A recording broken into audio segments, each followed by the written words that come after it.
नमस्कार मित्रांनो, आपल्या सगळ्यांचं हार्दिक स्वागत आहे आपल्या आवडत्या कार्यक्रमात ज्याचं नाव आहे हॅलो डॉक्टर। मी डॉक्टर निखिल विद्या हरेंद्र शासने आपल्या सगळ्यांचं हार्दिक स्वागत करतो। मित्रांनो, तुम्हाला माहितीच आहे हॅलो डॉक्टर हा एक प्रायोजित कार्यक्रम आहे। कार्यक्रमाचा श्री गणेश करूया एका संस्कृत सुभाषिताने।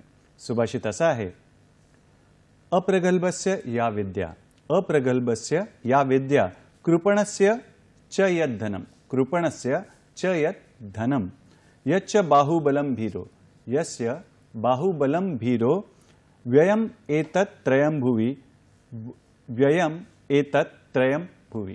म्हणजे मित्रांनो, मूर्ख माणसाचं ज्ञान म्हणा आणि कंजूस माणसाचं धन म्हणा आणि भित्र्या माणसाची शक्ती म्हणा किंवा बाहुबल म्हणा, या तीनही गोष्टी जगात काहीच कामाला येत नाही। म्हणून मित्रांनो, आपल्याला ज्ञान कमवायचं आहे, धन कमवायचं आहे, शक्ती आरोग्य कमवायचं आहे आणि त्याचा वापर समाजाच्या उपयोगासाठी करायचा आहे आणि समाजाला काहीतरी द्यायचं आहे। आणि देताना एक शिष्टाचार आहे, दान देताना नेहमी आपल्याला वाकायला लागतं आणि वाकण्यासाठी आपल्याला पाठ स्वस्थ हवी, गुडघे स्वस्थ हवी आणि त्यासाठी आहेच ना आपलं भारतीय आयुर्वेद शास्त्र। तर जाणकार मित्रांनी आजचा आपला विषय ओळखलाच असेल। पाहूया आजचा आपला विषय काय आहे।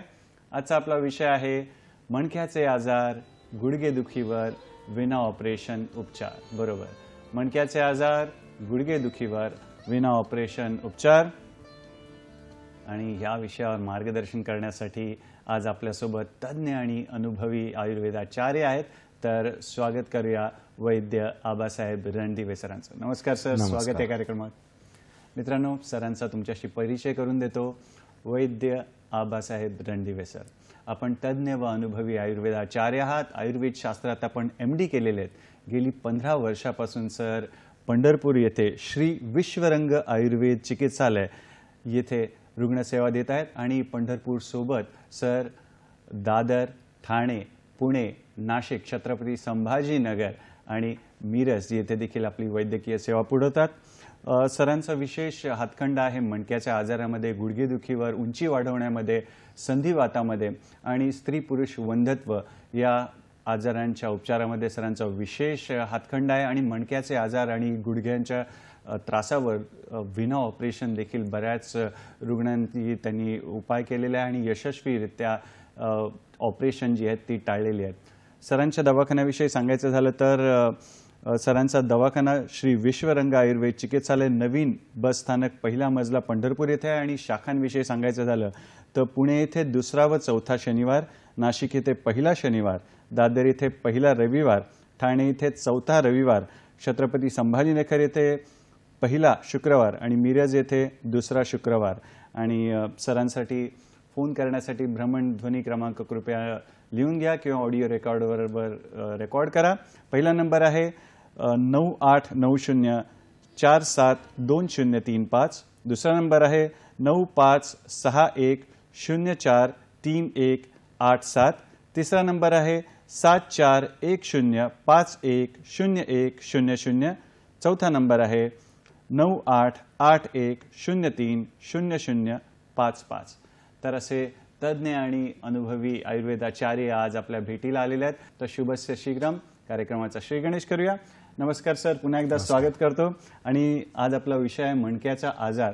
तर त्यामागे कुठली कुठली कारणं असू शकतात यापासून कृपया मला मार्गदर्शन। आपला हा जो हॅलो डॉक्टर हा कार्यक्रम आहे तर हा खूप बहुचर्चित आणि खूप महत्त्वाचा प्रोग्राम होता। परंतु आपण बघतो की गेल्या लॉकडाऊनपासून हा प्रोग्राम रविवारचा रात्रीचा बंद होता आणि आज त्या प्रोग्रामच्या श्री गणेशा करण्याची मला सह्याद्री वाहिनीनं संधी दिली, त्याबद्दल सर्वप्रथम मी सह्याद्री वाहिनीचे आभार मानतो। आता आपण विषयाला सुरुवात करूया। आज आपला जो विषय आहे की मणक्याचे आजार आणि गुडघेदुखीवरती विना ऑपरेशन उपचार। खरं तर ह्या विषयामागचं आपलं काय प्रयोजन आहे, तर सर्वात महत्त्वाचा असा विषय आहे की जो काही आपल्याला आजार होणार आहेत, आपण पाहतो की जेव्हा म्हातारपणी हे दोन्ही आजार जवळपास सगळ्यांनाच होत असतात, तर तो होऊ नयेत यासाठी काय करायचं, आयुर्वेदातील काय आहार पथ्य असेल किंवा व्यायाम असेल किंवा जे पंचकर्मातले काय उपचार आहेत ह्याचा आपण उहापोह करणार आहे। दुसरं असे समजा एखाद्याला जर आजार झाला तर त्याचा त्रास कसा कमी करता येईल हे आपण दुसरं प्रयोजन आहे। आणि सगळ्यात महत्त्वाचं एक प्रयोजन आहे की एखाद्याला जर खूप त्रास झाला आणि त्यांना जर ऑपरेशनचा सल्ला डॉक्टरांनी दिला असेल तर ते ऑपरेशन टाळता आयुर्वेदाने कसा तो बरा करता येईल। आणि चौथं शेवटचं प्रयोजन आहे की जेव्हा म्हातारपण येतं किंवा जेव्हा संधिवात किंवा गुडघ्याचे आजार किंवा मणक्याचे आजार होतात तेव्हा काठीचा आधार घ्यावा लागतं। मला वाटतं की विश्वरंग आयुर्वेद उपचार अशा रुग्णांना त्याची काठी काढून त्या काठीच्या ठिकाणी आयुर्वेद उपचारात आधार देण्याचं काम करेल।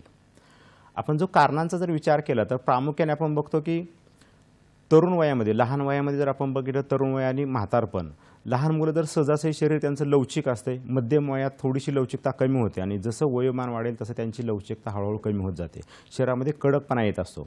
त्याच्यामुळं वयोमानानुसार जेव्हा वय जास्त होतं तेव्हा साधारणतः असे मणक्याचे किंवा गुडघ्याचे आजार आपल्याला झालेले आढळून येतात. दुसरं महत्त्वाचं कारण आहे की वजन. जेव्हा वजन उचलण्याची कामं करावी लागतात, म्हणजे जे काही बिगार काम करणारे असतात, शेतात काम करणारे लोक असतात किंवा बांधकामावरती काम करणारे लोक आहेत, तर यांच्यामध्ये हा आजार प्रामुख्याने जास्त प्रमाणात झालेले आढळून येतात. शेतात जेव्हा काम करायला लागतं तेव्हा बरेचसे युरियासारखे खत उचलणी करावी लागते किंवा जनावरांना जेव्हा चाऱ्याचं वजन उचलावं लागतं, शेतात काही इतर कामं असतात जसं की धान्याची जी काही पोती असतात ती उचलावी लागतात आणि याच्यामुळे सुद्धा आपण बघतो की शेतकरी वर्गामध्ये ह्या आजाराचं प्रमाण आपल्याला जास्त आढळून येतं.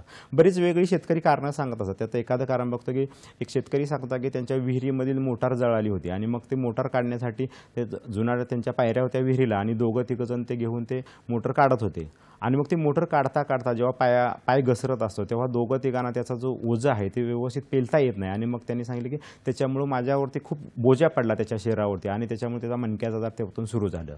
एक शेतकरी सांगत होता की त्याच्या शेतामध्ये भुईमुगाचे बिया पेरायचे होते आणि त्याच्यासाठी त्याने बिया पेरणी करण्यापूर्वी त्याला शेतात पाणी दिलं होतं आणि त्याच्यामध्ये चिखलात त्याचा पाय रुतला आणि तेव्हापासून त्याला मणक्याचा आजार सुरू झाला. अनेक वेगळी कारणं सांगत होतात. काही शेतकरी सांगतात की आम्ही जनावराला चारा घेऊन जात असताना ते वजन उचल आणि त्याच्यामुळे मणक्याचा आजार झाला. वाटतं की शेतामध्ये जी काही कामं करायला लागतात त्याच्यामुळे बऱ्यापैकी जी ग्रामीण भागात आहे ते मणक्याचे आजार आपल्याला झालेले आढळून येतात. शहरी भागात सुद्धा हे आजाराचं प्रमाण खूप आहे. जसं कॉम्प्युटरवरती जे काही काम करत असतात अशा लोकांमध्ये आपल्याला मणक्याचे आजार जास्त आढळून येतात. स्थूलपणा हे सुद्धा मणक्याचे आजार होण्यामागचं आपल्याला कारण आढळून येतं. महिलांचा जर विचार केला आपण तर साधारणतः जी काही घरातली दररोजची जी काही कामं असतात ग्रामीण भागात किंवा शहरी भागात, जे महिलांना जे घरात कामं करत असतात त्याचा परिणाम त्यांची मणक्याची दुखणे होतात. तसंच शेतामध्ये काम करत असतात. आपण बघितलं की नाशिकसारख्या भागात किंवा कर्नाटकचा काही भाग, सोलापूर जिल्ह्यातील काही भाग या ठिकाणी कांद्याची लागवड खूप होते आणि ह्याची लागवड करताना बरंच वाकून काम करावं लागतं आणि अशा महिलांमध्ये सुद्धा आपल्याला मणक्याचे आजार जास्त झालेले आढळून येतात. तसं आपण कोकणासारख्या ठिकाणी भात लागवड करावी लागते, त्यांनाही सुद्धा आपल्याला मणक्याचे आजार जास्त आढळून येतात. जो काही बीडचा काही भाग आहे, नगरचा काही भाग आहे, त्या ठिकाणी जेव्हा महिला वगैरे ते सांगत असतात की आम्ही जेव्हा ऊसाचं वजन उचलत असतो, मुळी वगैरे जेव्हा डोक्यात घेतो आणि त्याच्यामुळे त्यांना मणक्याचे आजार झालेले आढळून येतात. वयोमानानुसार जसं आजार तशी वेगळी कारणंसुद्धा असतात. गवंडी काम करणारे दररोज त्यांना वजन उचलावं लागतं. काही जण अतिव्यायाम करतात. बरेच लोक असतात की जेव्हा वयोमानानुसार काही काम नाही म्हणून अचानक जास्त चालणं सुरू करतात आणि त्यांनासुद्धा आपल्याला हा मणक्याचा आजार आढळतो. जिममध्ये अतिवजन उचलणं असेल, कुस्ती खेळणारे पैलवान लोक असतील, यांनासुद्धा आपल्याला हा मणक्याचा आजार झालेला आढळून येतो. सर, एकदम सहज सोप्या भाषेत तुम्ही कारणांविषयी चर्चा केली.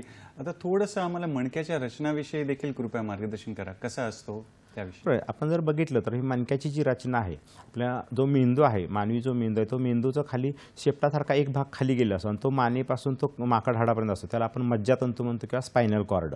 आता हा एकदम नाजूक असा हा आपल्या शरीरातला अवयव आहे आणि मग त्याला संरक्षणाची गरज असते. तर त्यासाठी जे मणके आहेत आपल्या शरीरातले, मानेपासून कमरेपर्यंत 33 मणके असतात आणि ते एकावर एक असे बसलेले असतात आणि त्या प्रत्येक मणक्याला मध्ये एक मोठं छिद्र असतं आणि त्या छिद्रातून हा मज्जारज्जू खाली माकड हाडापर्यंत गेलेला असतो. आपण जर बघितलं हे मणके जे आहेत ते एकावर जेव्हा बसतात तेव्हा आपण जर बघितलं हेमाडपंथी जी मंदिरं असतात किंवा गावोगावी जी मंदिरं असतात जुन्या काळातली महादेवाची मंदिरं व ज्या मंदिरं असतात, तर आपण बघितलं दगडाची रचना जर बघितलं तर एका दगडाला एक छिद्र असतं आणि दुसऱ्या दगडाला अशी पाचरासारखी थोडीशी टोकदार असं हे असतं आणि ती बरोबर त्या पाचर त्या दुसऱ्या दगडाच्या ह्याच्यामध्ये छिद्रामध्ये बसत असते. त्याच्यामुळे तो दगड हालत नसतो. तसं एका मणक्याला आपल्या छिद्र असतं आणि दुसऱ्या मणक्याला पाचरीसारखी अशी रचना असते आणि त्याच्यामुळे ते मणके एकमेकावरती बरोबर बसले असतात. त्यामुळे सहजासहजी जरी काही थोडं काय वजन उचललं किंवा काही काम केलं तरी मणक्याला आघात होत किंवा त्याचा त्रास होत नसतो. दोन मणके जेव्हा एकावर एक बसलेले असतात तर ते एकमेकाला घासू नये त्यासाठी त्याची रचना करताना त्याच्यामध्ये मज्जा तंतूच्या साईडला बाजूने जर बघितलं तर गादी असते आणि त्या गादीमुळे काय तर मणक्याची गादी जी आहे त्याच्यामुळे मणके एकमेकाला घासत नसतात. त्या दोन मणक्याच्या मधून त्या गादीतून डावीकडे आणि उजवीकडे नसा जात असतात. जसं जो मेन मज्जातंतू आहे त्याला हे असं एक वेगळे अशा नसा फुटलेल्या असतात. आपण बघितलं की एखादी वायर असेल लाईटची तर मेन लाईट वेगळी असेल, मग त्याचा फाटे फुटत मग ते तारांना आपण घरोघरी आपण कनेक्शन देत असतो. तसं मेन मज्जातंतू हा एक आहे आणि त्याच्यानंतर ते मणक्यातून डावीकडे उजवीकडे शिरा जातात आणि त्या शिरा पुन्हा मग प्रत्येक अवयवापर्यंत, प्रत्येक बोटापर्यंत किंवा शरीराच्या प्रत्येक अवयवापर्यंत वेगळ्या अशा तारासारखे ते गेले असतात आणि याच्यामुळे आपली हालचाल सुरू असते.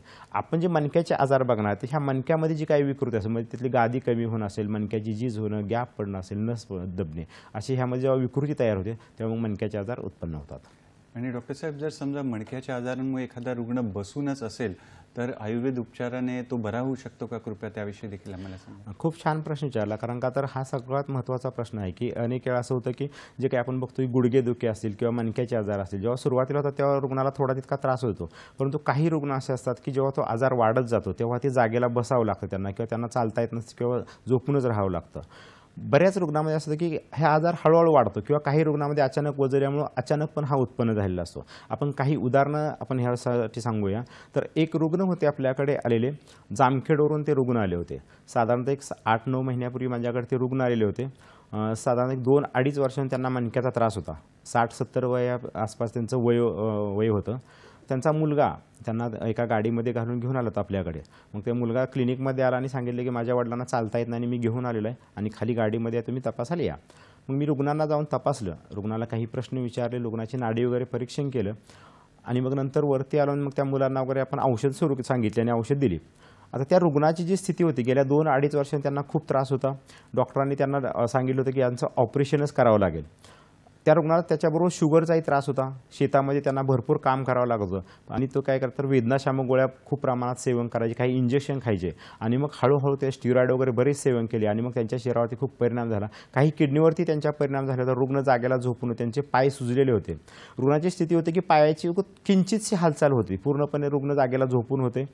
अशा परिस्थितीमध्ये त्यांना डॉक्टरांनी ऑपरेशन सल्ला दिला होता, पण ऑपरेशनची शाश्वती देत नव्हते.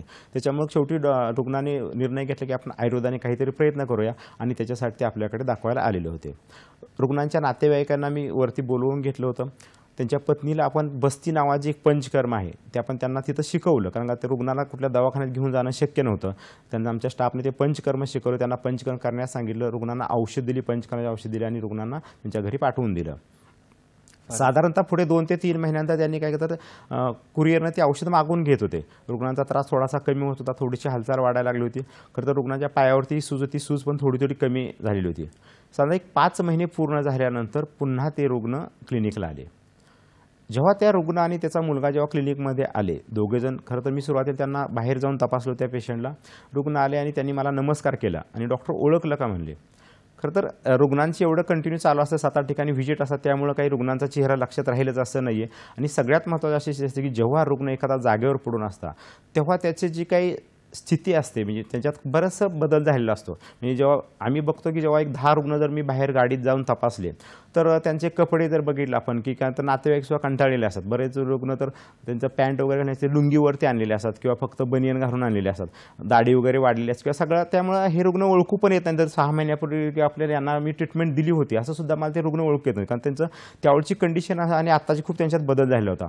त्यांनी नमस्कार केला आणि बसले खुर्चीत. मग ते सांगू लागले, डॉक्टर मी 5 महिन्यापूर्वी तुम्हाला खाली तपासलं होतं आणि मग मला तेव्हा चालता येत नव्हतं. आणि आश्चर्याची गोष्ट अशी होती की आता ते रुग्ण स्वतःहून चालत दवाखान्याच्या पायऱ्या सोडून वरती आलेले होते. खरं तर गाडीत आणलेला रुग्ण 5 महिन्यानंतर, जामखेडचे रुग्ण, ते 125 ते 150 किलोमीटर पंढरपूर अंतर होतं. तर तो त्यांचा जो मुलगा होता तो त्यांना दुचाकीवरती बसवून घेऊन आज पंढरपूरला दवाखान्यात घेऊन आले होते. रुग्ण बोलता बोलता रुग्ण आणि त्यांचे नाते, तो मुलगा सांगायला लागला की जेव्हा तो मुलगाही मला ते रुग्ण म्हणाले की त्यावेळेस जागेवर जेव्हा बसून होतो तेव्हा असं वाटायचं की आता जीवनामध्ये काही नाही, का त्यांनी खूप कष्ट केलं होतं आणि वाटायचं आता हे बसून, का तर त्यांचं शौचालयावर सगळं जागेवर व्हायचं आणि त्यांना ते कसं तरी वाटायचं, म्हणजे जे काही स्वाभिमान नावाची गोष्ट आहे त्यांना कुठं वाटलं आपण काहीतरी होतंय का, आपलं त्याला तडा जातोय काय, आणि त्यांना जीवनसुद्धा त्यांना नकोच झालं होतं. ते सांगायचे की बरेच नातेवाईक किंवा गावातले लोक बघायला यायचे आणि ते सांगायचे आता काही शेवटचे दिवस आहेत, चर्चा व्हायची, आता ह्यांचं जीवन संपलेलं आहे जवळपास, कारण हालचाली होत नव्हते. आणि ते सांगितलं की असं वाटलंही नव्हतं कधी की आयुर्वेदाने आपल्याला पुनर्जन्म मिळेल. खरं तर ते काही लगेच मृत्यू पावणार होते अशातली स्थिती नव्हती, म्हणजे त्यांची स्थिती बघितलं, परंतु त्यांना जो त्रास होता त्यामुळे ते जाग्याला जे बसले होते. खरं तर आयुर्वेदशास्त्रामुळं मला वाटतं आपण त्यांना पुन्हा चालवू शकलो. आणि हा 1-2 नाही तर मी आत्तापर्यंत गेल्या प्रॅक्टिसमध्ये 20,000 रुग्णांना आपण उपचार केलेत आणि यातले हजारो रुग्ण आहेत की जागेला बसले सुद्धा रुग्ण आपण चालवू शकलो आहे. त्यांना पुन्हा त्यांचं जीवन पूर्वीसारखं जगण्याची संधी दिली आहे. कारण कसं आयुष्यभर कष्ट केले असतात आणि जेव्हा थोडंसं सुखानं खायचे दिवस शेतकरी वर्गामध्ये जेव्हा येतात आणि जेव्हा असं जागेला बसावं लागतं तेव्हा त्यांच्या पूर्ण फॅमिली असेल किंवा त्यांच्या मुलांना खूप याचं दुःख होत असतं, खूप प्रयत्न करतात. मला वाटतं असे जे लोक आहेत त्यांनी जर आयुर्वेदाचा जर सहारा घेतला तर आपण नक्कीच असे झोपलेले रुग्ण आपण पुन्हा चालण्याचा प्रयत्न करूया. फारच छान. वैद्य रणदिवे सर आपल्याला मार्गदर्शन करतात महत्त्वपूर्ण अशा मणक्याच्या आजारांवर, गुडघेदुखीवर विना ऑपरेशन कसे उपचार करता येतील. सरांनी MD केलं आहे आयुर्वेदशास्त्रात, तर त्यांचं मार्गदर्शन घेणारच आहोत. तुर्तास वेळ झाली एका छोट्याशा विश्रांतीची. पाहत राहा आपला आवडता कार्यक्रम हॅलो डॉक्टर.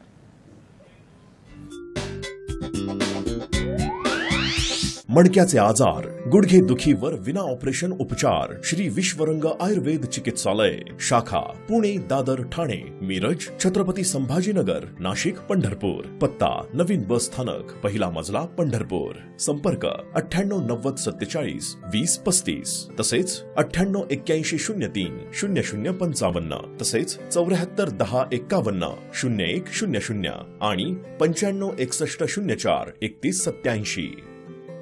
विश्रांतीनंतर पुन्हा एकदा स्वागत आहे आपल्या आवडत्या कार्यक्रमात, ज्याचं नाव आहे हॅलो डॉक्टर. आणि आज चर्चा सुरू आहे मणक्याच्या आजारावर, गुडघेदुखीवर आणि विना ऑपरेशन त्याचे उपचार कसे करता येतील यावर आपल्याला मार्गदर्शन करतायत तज्ज्ञ आणि अनुभवी आयुर्वेदाचार्य रणदिवे सर. MD केलं सरांनी आयुर्वेदशास्त्रात आणि पंढरपूर सोबत सर आपली वैद्यकीय सेवा जी आहे ती दादर, ठाणे, पुणे, नाशिक, छत्रपती संभाजीनगर, मिरज येथे देखील पुरवतात. सर, विषयाकडे वळूया. आम्हाला मानेचे मणका आहे किंवा कमरेचा मणका आहे, त्याच्यात कसा त्रास होतात, काय लक्षणं दिसून येतात, कृपया त्याविषयी आम्हाला सांगा. पण जर बघितलं तर मानेच्या मणक्याची जर कारणं बघितली, जेव्हा जो आजार होतो मानेचा, तर जे डोक्यावरती खूप वजन घेतात किंवा हातामध्ये खूप वजन घेत असतात किंवा दुचाकीचा प्रवास जे जास्त करतात किंवा कॉम्प्युटरचा जो वापर आहे ते जास्त जे लोक करतात किंवा मोबाईलचा वापर हल्ली खूप प्रमाणात होतो आणि अशा लोकांमध्ये आपल्याला मानेचा आजार झालेला आढळून येतो. जेव्हा मानेच्या मणक्या, आपण रचना बघितली मणक्याची, तर जेव्हा मानेच्या मणक्याचा आजार होतो तेव्हा मणक्यामध्ये सुरुवातीला गॅप पडत असतो. मग गॅप पडला की काय होतं, मणक्यामध्ये एक मणक्याला दोन मणके घासतात आणि घासली त्या मणक्याची झीज व्हायला सुरुवात होते. ही झीज वाढत गेली की दोन मणक्यावरून जी नस जाणार असते आपल्या हाताकडे किंवा काय डोक्याकडे नसतात, त्या नशेवरती दाब पडतो आणि दाब पडले मग हातामध्ये वेदना व्हायला सुरुवात होतात. तो जर आजार जास्त वाढला तर मग हाताला मुंग्या येणं, बोटाला मुंग्या येणं, हात उचलताना त्रास होणं. जेव्हा गादी सरते, जेव्हा दाब जास्त होतो तेव्हा मणक्याची गादी सरते आणि मग बऱ्याच रुग्णाला मग हाताला खूप वेदना होतात किंवा हाताची हालचालसुद्धा कमी कमी होत जाते. अनेक लोकांना बघितलं तर आपण जेव्हा मणक्याचा मानेचा त्रास होतो तेव्हा दुचाकी चालवताना सुद्धा त्रास होतो किंवा पेनाने जेव्हा लिहिताना सही करताना सुद्धा त्रास व्हायला सुरुवात होते. मला वाटतं की जसं मानेच्या मणक्याचा आजार आहे, काही लोकांना जेव्हा खूप त्रास होतो तेव्हा चक्कर येते, सकाळी उठल्या उठल्या असं फिरल्यासारखं होत असतं किंवा डोकेदुखी वाढलेली असते. त्याच पद्धतीने जेव्हा कमरेच्या मणक्या जेव्हा त्रास होत असतो तेव्हा कमरेमध्ये सुरुवातीला दुखायला लागतं आणि जेव्हा हा आजार वाढायला लागतो तेव्हा मग कधीतरी दुखणाऱ्या वेदना मग वारंवार व्हायला लागतात. मग थोडीशी कधीतरी पेन किलर गोळी घेतली बरं वाटतं किंवा काम केलं आणि कामानंतर त्रास होतो, काम नाही केलं की मग पुन्हा बरं वाटायला लागतं. जेव्हा हा आजार वाढतो तेव्हा मग एका पायामध्ये पाठीमागून कमरेतून शिर दुखायला लागते. आजार वाढला की मग दोन्ही पायामध्ये शिर दुखते, पुढे ती शिर दुखणारी शरीरात मुंग्या यायला लागतात, पाय जड होणं, पायाची बोटं बधीर होणं किंवा चालताना पायातून चप्पल निसडणं. हळूहळू मग रुग्णाला चालताना त्रास होतो, मग तो रुग्ण पुढे लंगडं चालता तो मग कधी जागेवर बसतो किंवा मग काही लोकांचे पूर्णपणे पाय बधीर होतात किंवा पाय बारीक व्हायला सुरुवात होते. अनेक अशी आपल्याला वेगळी लक्षणं आतात. जसं तो टप्पे आहेत की सुरुवातीच्या टप्प्यामध्ये कमी त्रास होणं, मधल्या टप्प्यात जास्त होणे, मग शेवटच्या टप्प्यात रुग्ण जाग्याला बसणं, या पद्धतीने आपल्याला कमी अधिक प्रमाणात आपल्याला मणक्याच्या आजारामध्ये लक्षणं आढळून येतात. सर, आता गुडघेदुखीविषयी थोडंसं आम्हाला मार्गदर्शन करा. गुडघ्याच्या आजारांमध्ये जे आहे ते विना शस्त्रक्रिया जी आहे ते आपल्याला आयुर्वेदशास्त्राने उपचार करता येतात का, त्याविषयी कृपया आम्हाला सांगा. आपण जर बघतो की गुडघेदुखीचा जो आजार आहे, आपण गुडघ्याची रचना बघितली तर मांडीकडून एक हाड आलेलं असतं, खाली नडगीकडून दोन हाडं आणि गुडघ्याची वाटी अशी रचना असते आणि त्याच्यामध्ये एक चिकट असा वगण्यासारखा पदार्थ असतो जो आयुर्वेदामध्ये श्लेष्मक कफ म्हणतो. म्हणजे चिकट हा पदार्थ हा कफामुळे असतो आणि जेव्हा शरीरातला कफ कमी व्हायला लागतो आणि वात वाढायला लागतो तेव्हा काय होतं, तो तिथला हळूहळू ओलावा कमी होतो आणि ओलावा कमी झाला की हाडं एकमेकाला घासायला लागतात. घासले की आतमध्ये सूज यायला लागते, काही रुग्णांमध्ये त्या ठिकाणी पाणी साचायला लागतं आणि मग गुडघ्याचे आजार झालेले आपल्याला आढळून येतात. बऱ्याच रुग्णांना जेव्हा डॉक्टरकडे दाखवलं जातं तेव्हा सुरुवातीला वेदनाशामक गोळ्या दिल्या जातात, काही दिवस बरं वाटतं आणि मग तो आजार वाढत जातो आणि मग डॉक्टरांनी सांगतात की आता गुडघ्याचं तुम्हाला ऑपरेशन करण्याची गरज आहे. खरं तर आयुर्वेदाने अनेक रुग्णांचं सहजासहजी ऑपरेशन टाळता येतं, परंतु बऱ्याच जणांना ह्या गोष्टीचा अभाव असतो, माहिती नसते आणि मग आयुर्वेदापर्यंत येणं टाळलं जातं आणि त्याच्यामुळे विनाकारण ऑपरेशन करून त्यांना त्याचा त्रास सहन करावा लागतो. अनेक रुग्ण आहेत की ऑपरेशन नंतरही जागेवरती बसून राहिले. आपण काही एका उदाहरणानं आपण सगळ्यांना समजून सांगूया ही गोष्ट. मग बघतो की एक रुग्ण आपल्याकडे आले होते, ग्रामीण भागामध्ये ते राहत होते, तुळजापूर तालुक्यातील रुग्ण होते, का ग्रामीण भागात ते राहत होते त्या ठिकाणी आणि पती पत्नी दोघं पण ते क्लिनिकला आपल्याला आले होते. साधारण 65-70 वर्ष त्यांचं वय होतं आणि पण त्या रुग्णाच्या एका हातामध्ये काठी होती आणि दुसऱ्या हातामध्ये त्यांच्या पत्नीच्या आधाराने ते चालत होते. हळूहळू क्लिनिकमध्ये येऊन ते बसले आणि मग ते सांगायला लागले की गेल्या बऱ्याच दिवसापासून गुडघ्याचा आजार होता आणि तो वाढत चाललेला होता. गेल्या 1.5 वर्षापूर्वी त्यांनी एका गुडघ्याचं जे ऑपरेशन आहे, एका गुडघ्याचं ऑपरेशन केलं होतं. ते मुंबईला काही दिवस ते मुंबईमध्ये येऊन राहिले होते आणि इथं बोटीवरती ते वजन उचलायचं काम, हमालीचं काम करत होते. पुढे भविष्यात त्यांचं इकडं मुंबईला स्थायिक झाले आणि मग त्यांच्या मुलाला पण याच भागात नोकरी लागली, त्यामुळे ते इथेच असल्यामुळे त्यांनी मुंबईला एका नामांकित दवाखान्यामध्ये त्रास सुरू झाल्यानंतर ऑपरेशन केलं होतं. पण बघता बघता दुसऱ्या गुडघ्याचाही त्रास सुरू झाला होता. डॉक्टरांनी सांगितलं याही गुडघ्याचं ऑपरेशन करावं लागेल. परंतु रुग्णाच्या असं लक्षात आलं की एका गुडघ्याचं ऑपरेशन केलं, 2-3 महिने बरं वाटलं, परंतु नंतर पूर्वीपेक्षाही त्रास खूप वाढलेला आहे. आणि काही दिवसानंतर असं झालं की त्यांना उठता बसता येत नव्हतं, बराचसा त्रास व्हायचा. त्याच्यामुळे घरामध्ये कोणाला जर त्यांना आधारानं बाथरूमला असेल किंवा इतर तिथं फिरायला वगैरे त्यांना कोणाला तरी सोबत घेऊन जायला लागायचं. आणि मग घरामध्ये थोडीशी चिडचिड व्हायला लागली. मग त्यांना जाणवं लागलं की मुलगा पण आपल्याकडे दुर्लक्ष करतो आहे आणि मग त्या नवरा बायकोनी निर्णय घेतला की आपण आता आपल्या गावी जाऊन राहूया. आणि त्याच्यानंतर त्यांनी तुळजापूरमधल्या एका ग्रामीण भागामध्ये त्यांच्या गावी येऊन राहायचा निर्णय घेतला आणि तिथं राहायला आले होते. त्यांनी त्यांचा आता हा असा सविस्तर इतिहास सांगितला होता आणि मग त्यांनी सांगितलं की डॉक्टर आम्हाला ऑपरेशन टाळायचं आहे आणि हे काही जो आधाराने चालायला लागला तर वरचेवर हे दुखणं वाढायला लागले, पायावरची सूज जी वाटतं ते कमी होईल का. मी त्यांना सगळ्या गोष्टी समजून सांगितल्या आणि त्यांना सांगितलं की आपण नक्की आयुर्वेदाने तुमचं दुसऱ्या गुडघ्याचं ऑपरेशन टाळूयाच, परंतु पहिल्या गुडघ्याचं जसं ऑपरेशन केलं त्याने तुम्हाला जो गुण आलाय त्याहीपेक्षा आपण चांगला गुण नक्की तुम्हाला देऊया. डॉक्टर साहेब, यावरणार आपल्याला नंदुरबारहून फोन आहे. रवींद्र शिंदे यांचा फोन आहे. नमस्कार रवींद्र दादा, स्वागत आहे आपल्या कार्यक्रमात. कृपया आपला प्रश्न विचार. नमस्कार, मी रवींद्र शिंदे बोलतोय. 7 ते 8 महिन्यापासून गुडघ्याचा खूप त्रास चालू झालाय. MRI मध्ये डॉक्टरांचं असं म्हणणं आहे की कार्टिलेज आणि गादी डॅमेज आहे. बरं, तर मग ऑपरेशन शिवाय हे रिकव्हर होऊ शकतं की ऑपरेशन करणं गरजेचं आहे? तुम्हाला काही आघात वगैरे लागलो त्या ठिकाणी? हो, 1-2 वर्षापूर्वी ऑपरेशन पडलो होतो गाडीवरून. तेव्हापासून त्रास होतोय की आता चालू झालेला आहे? नाही, तेव्हा त्रास कमी होता, पण एक रिसेंटली 8 ते 9 महिन्यापासून त्रास खूप वाढलाय. आता चालू पण शकत नाही इतका त्रास. ठीक आहे, आता आपण जे उदाहरण सांगतोय गुडघ्याचं सांगतोय, आपण ऐकून घ्या, त्याचं उत्तर मिळेल आपल्याला.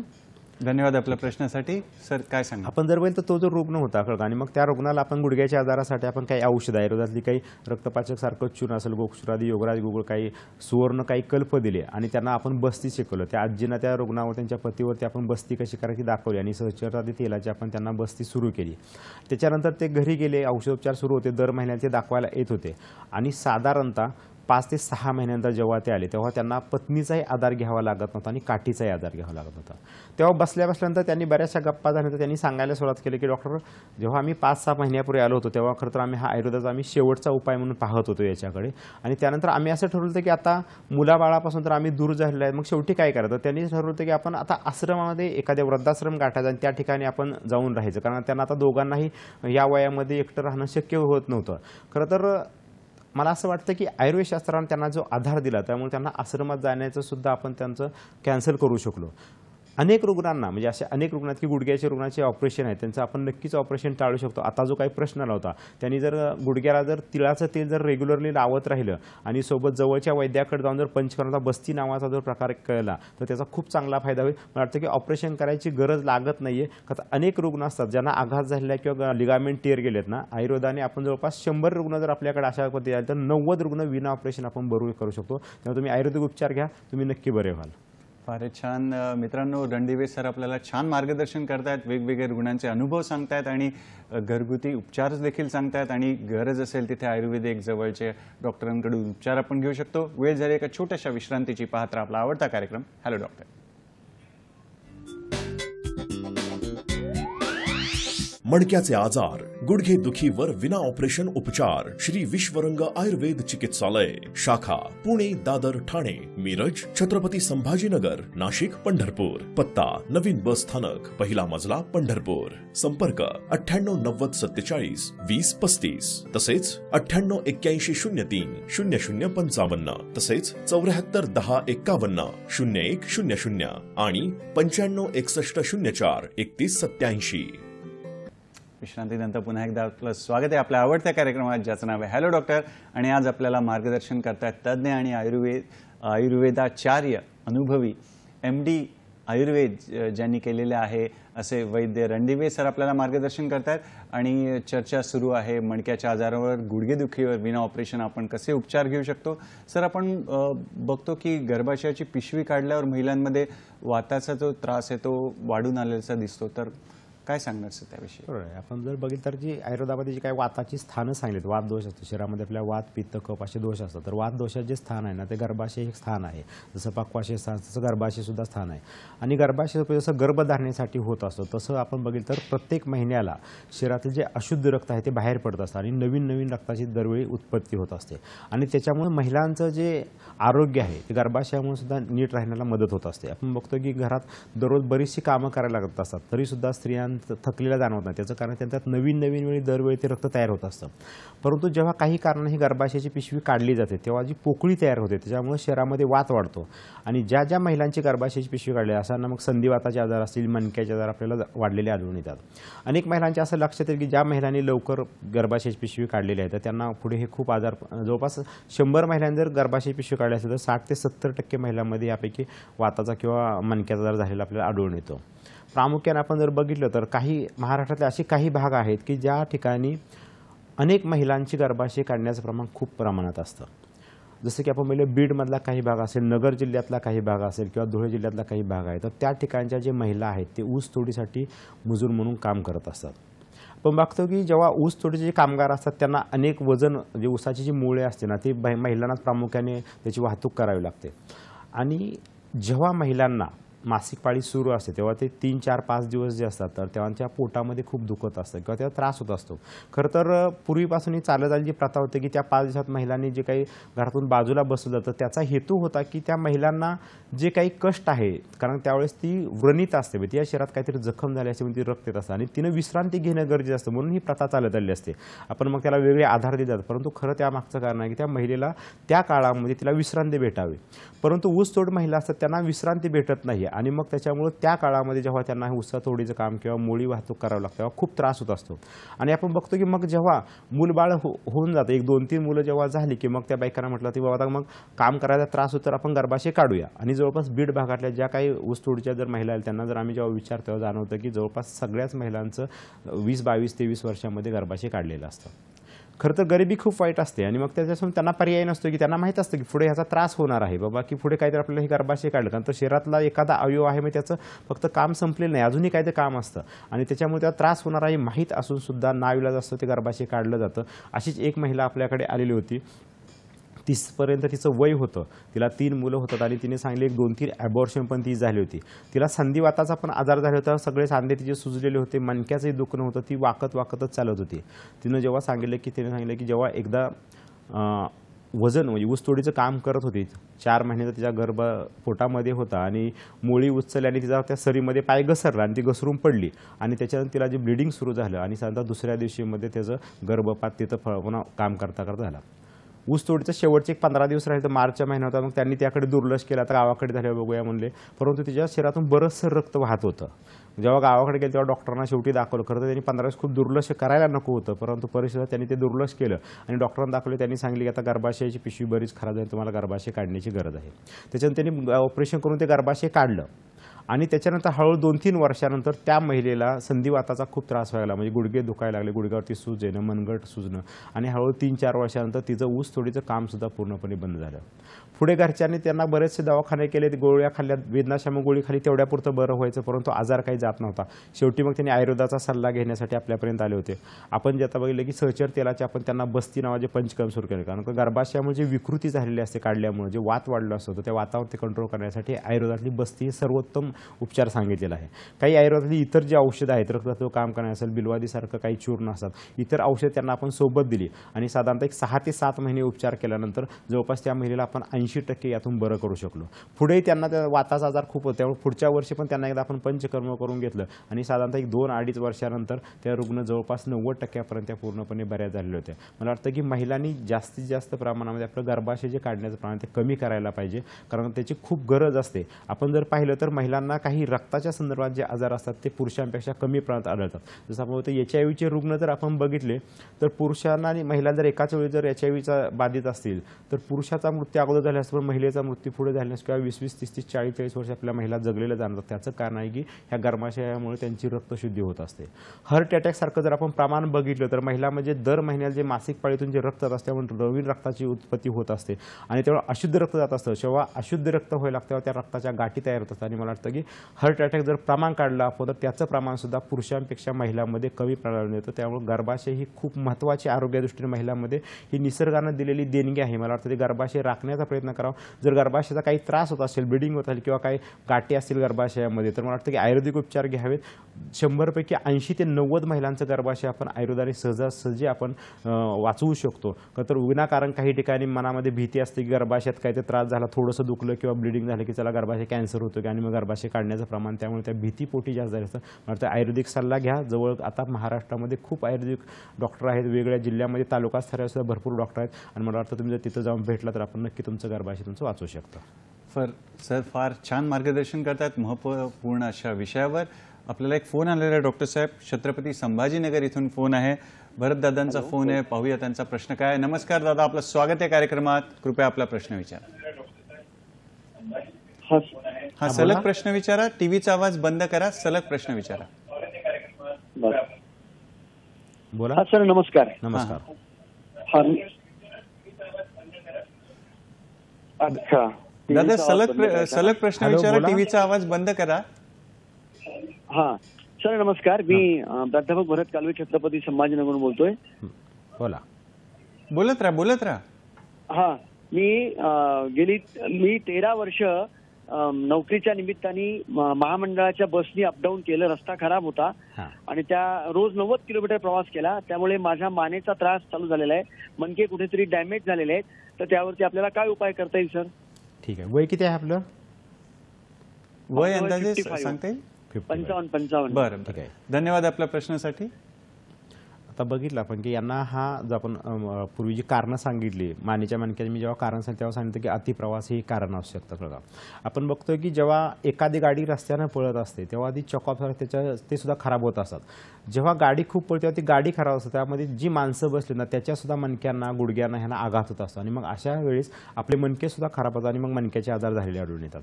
खरं तर ऑपरेशनची तर आपल्याला नक्कीच गरज पडणार नाही. आयुर्वेदिक उपचारांना आपण जर बघितलं तर जवळच्या आयुर्वेदिक डॉक्टरकडे जर तुम्ही गेला आणि तिथून जर उपचार सुरू केले किंवा आपली छत्रपती संभाजीनगरला आपण पहिल्या शुक्रवारी व्हिजिट असते, जर तुम्ही आपण भेटला तर आपण उपचार सुरू करूयात आणि तुम्हाला ह्यातून नक्की आपण बाहेर काढू. कारण पुढे आपल्याला एक पंचकर्म, बस्ती नावाचे आपण जे पंचकर्माशी बोलतो आहे तर ते पंचकर्म आपल्याला करणं गरजेचं पडेल. काही वनस्पती, काही सुवर्णिकता आणि काही गोळ्या अशी आपल्याला औषधं दिली जातील. त्याच्यामुळे हळूहळू त्या मणक्याची झीज भरायला लागते. खरं तर जेव्हा मणके एकमेकाला घासले असते त्यातलं तिथं वंगण कमी झालेलं असतं.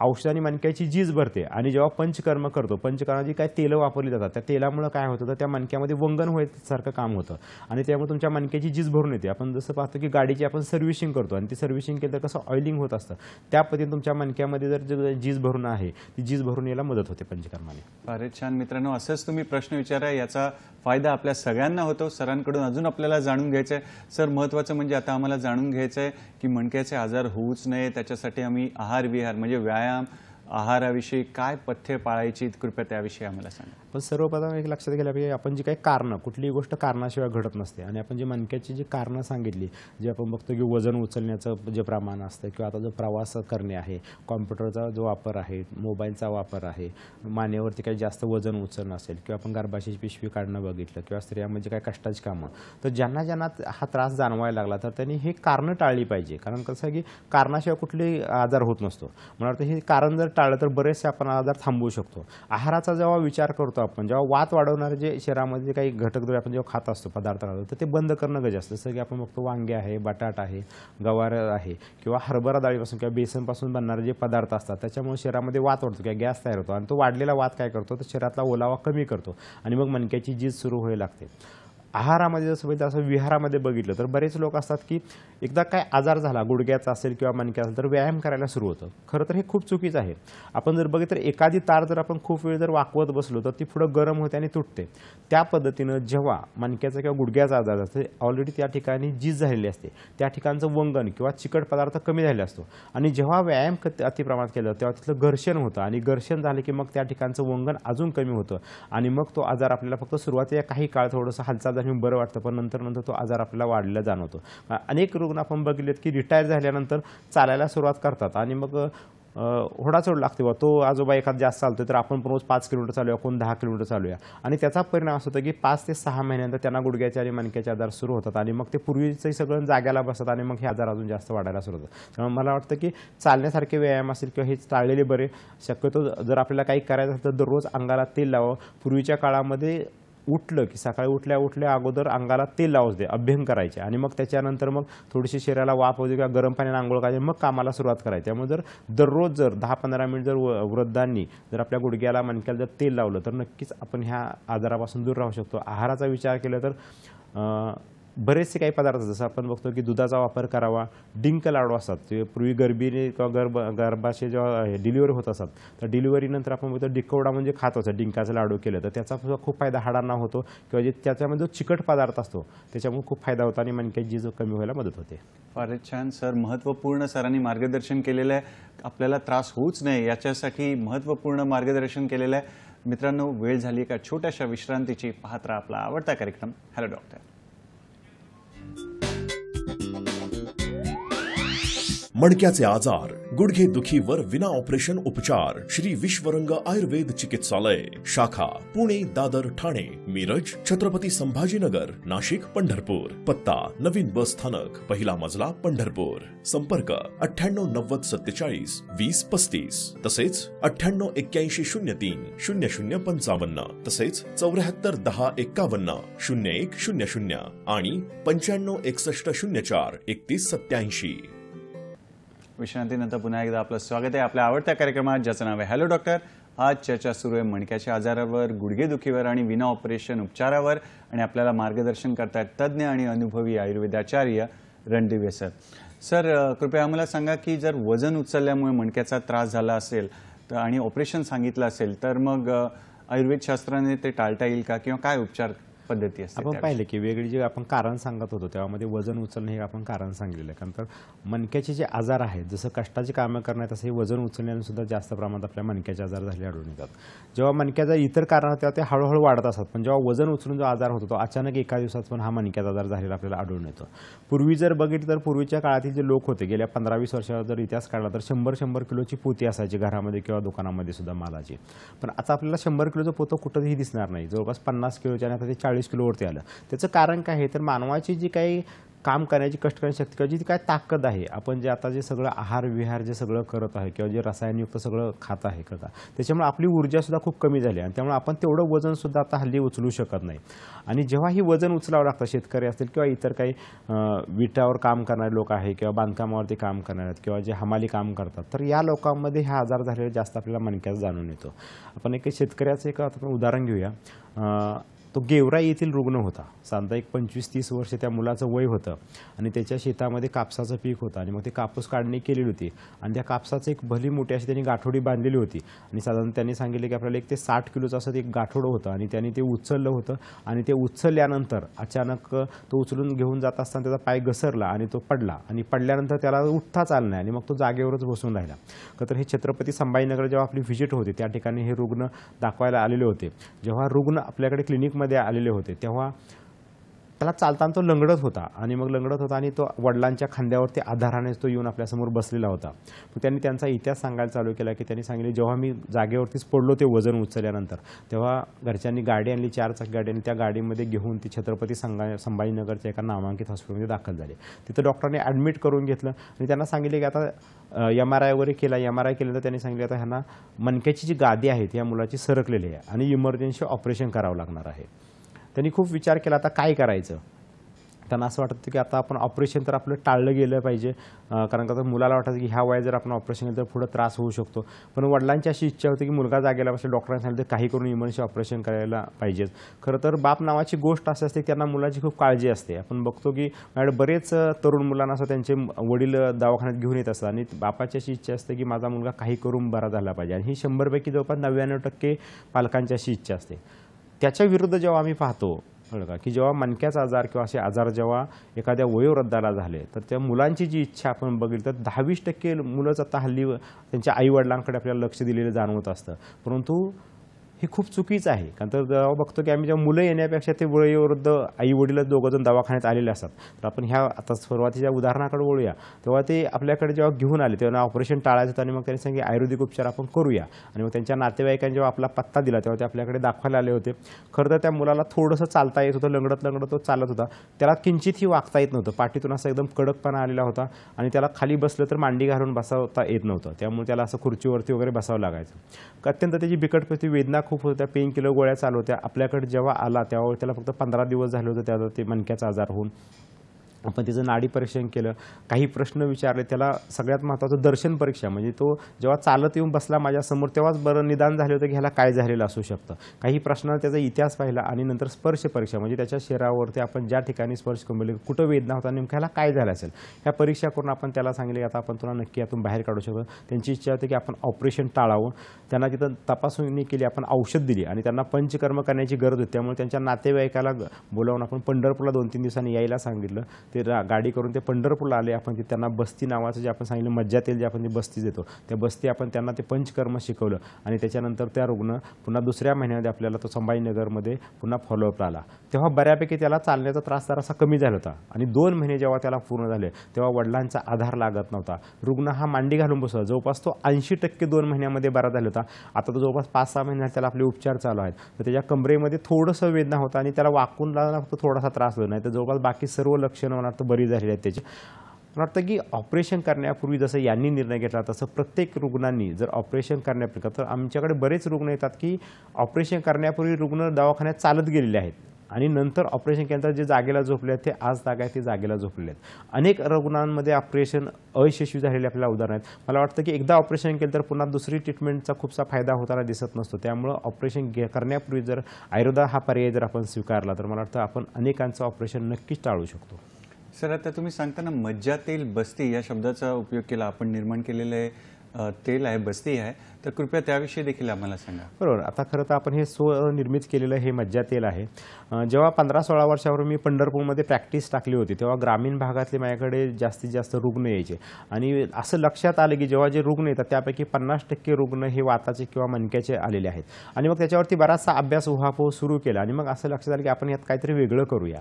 पण बघतो की आयुर्वेदशास्त्रात काही ही चांगली तत्वे सांगले, त्यामध्ये एक सिद्धांत आहे किंवा समान आणि समानाची वृद्धी होते.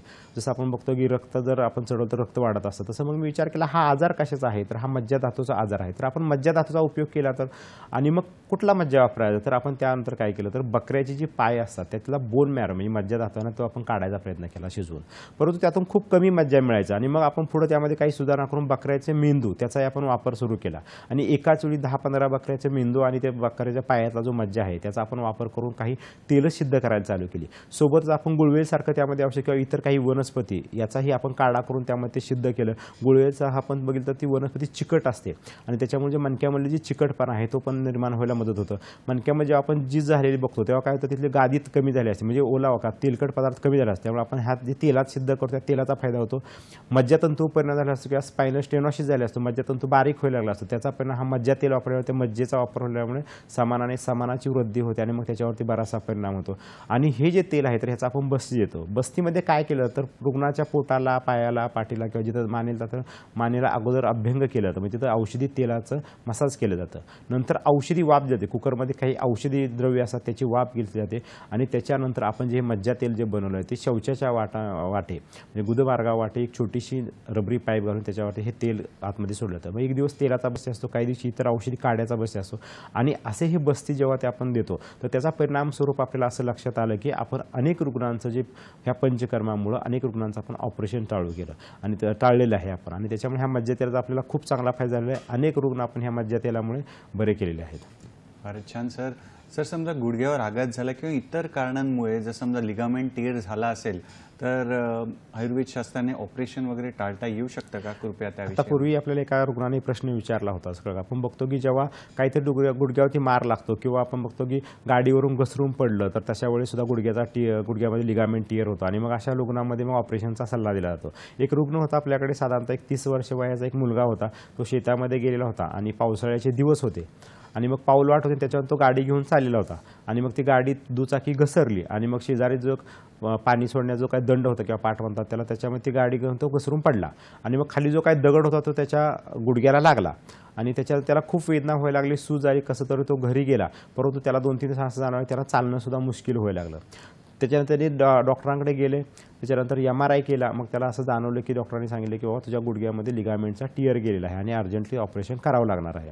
गुडघ्यावरती सूज आली होती, त्या गुडघ्यात पाणीसुद्धा साठलेलं होतं. अशा स्थितीमध्ये तो रुग्ण 4-8 दिवसानंतर आपल्याकडे आयुर्वेदिक उपचारासाठी आला होता. तो पंढरपूर तालुक्यातलाच रुग्ण होता. त्याच्यानंतर आपण ती तपासणी केली आणि आयुर्वेदशास्त्राने मी त्याला सांगितलं की आत्तापर्यंत जो काही माझा अनुभव आहे, जवळपास 70 ते 80% लोक आपण हे लिगामेंट टिअरचे विना ऑपरेशन बरे केलेले आहेत.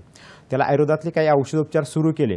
अमृता त्रिफळा कैशोर असे काही गुगळ आपल्यासोबत चालू केले. पटोल अनंता मुस्ता पाठा ह्याचं आपण कॉम्बिनेशन दिलं आणि त्याच्या गुडघ्याला जळू म्हणजे लीच ॲप्लिकेशन होतं जलोका.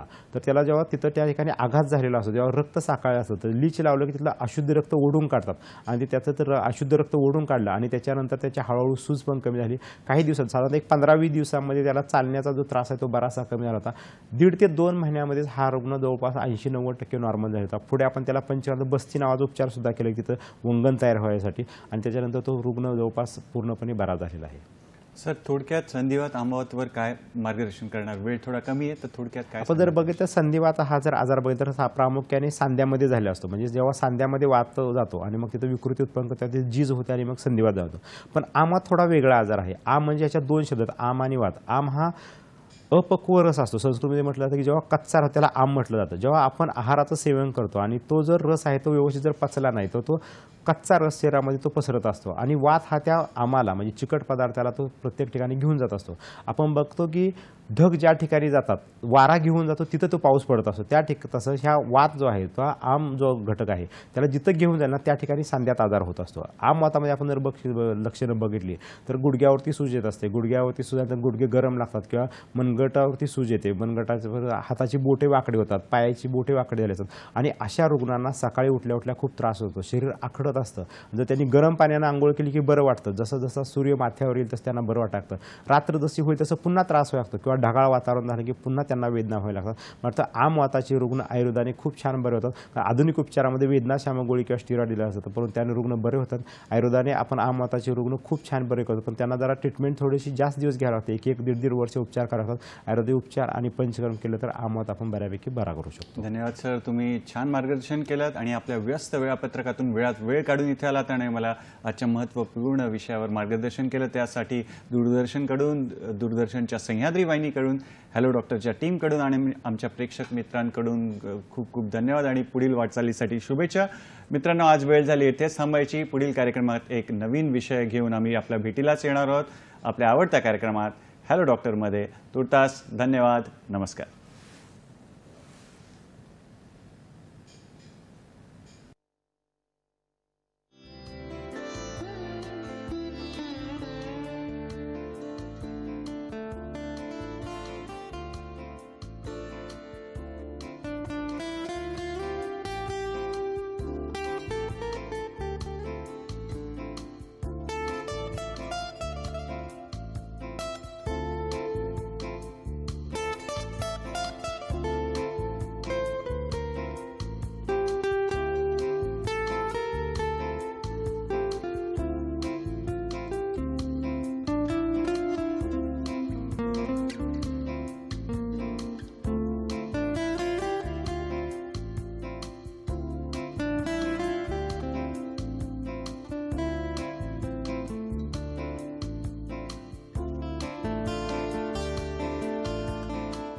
गुडघे दुखीवर विना ऑपरेशन उपचार श्री विश्वरंग आयुर्वेद चिकित्सालय, शाखा पुणे, दादर, ठाणे, मिरज, छत्रपती संभाजीनगर, नाशिक, पंढरपूर. पत्ता नवीन बस स्थानक, पहिला मजला, पंढरपूर. संपर्क 989047 2035 तसेच 9881030055 तसेच 741051 0100 आणि 956104 3187.